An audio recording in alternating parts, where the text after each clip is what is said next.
নমস্কার বন্ধুরা, আজকে আমি বানাচ্ছি মোয়া মাছের চচ্চড়ি। এটার জন্য আমি এখানে নিয়ে নিচ্ছি মোয়া মাছ, বেছে ভালো করে ধুয়ে নিয়েছি।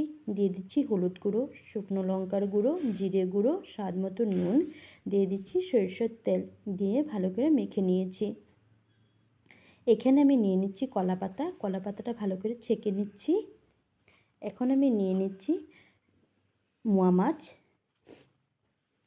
দিয়ে ভালো করে বেঁধে নিব।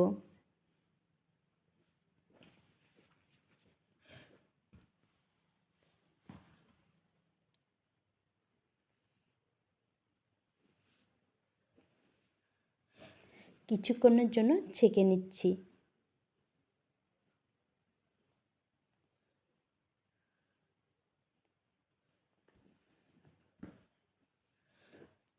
দেখে নিচ্ছি মাছ সিদ্ধ হয়ে গেছে নাকি।